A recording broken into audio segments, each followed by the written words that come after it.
We begin in the United States, where President-elect Donald Trump has reportedly invited Chinese President Xi Jinping to attend his inauguration in January. A CBS News report quoting multiple sources says the invitation was extended to Xi shortly after Donald Trump won the presidential election in November.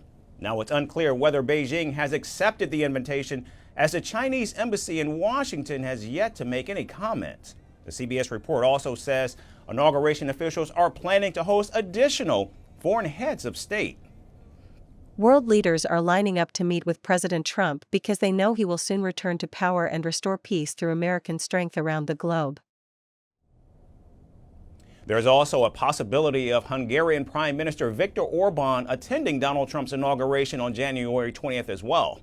Hungary's far-right leader shares a close relationship with the president-elect and even visited Donald Trump at his Mar-a-Lago estate just this week. Meanwhile, reports say China appears to be unlikely to accept the invitation due to historical precedents and diplomatic protocols. Until now, no Chinese head of state has ever attended the inauguration of any American president. And since taking power, Xi Jinping has always sent a special representative to attend such ceremonies. Moreover, it typically takes months of preparations before a Chinese president visits the United States.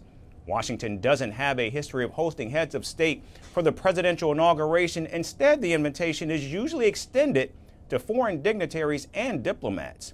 Now, the report of Donald Trump's invitation to Xi comes days after he called on China to help broker a truce between Russia and Ukraine.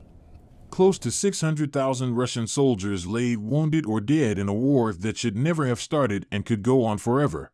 Zelensky and Ukraine would like to make a deal and stop the madness. They have ridiculously lost 400,000 soldiers and many more civilians. There should be an immediate ceasefire and negotiations should begin. Too many lives are being so needlessly wasted, too many families destroyed, and if it keeps going, it can turn into something much bigger and far worse. I know Vladimir well. This is his time to act. China can help. The world is waiting. However, before this latest olive branch, the president-elect repeatedly warned China of hefty tariffs, a threat Beijing fears could ignite a brutal trade war.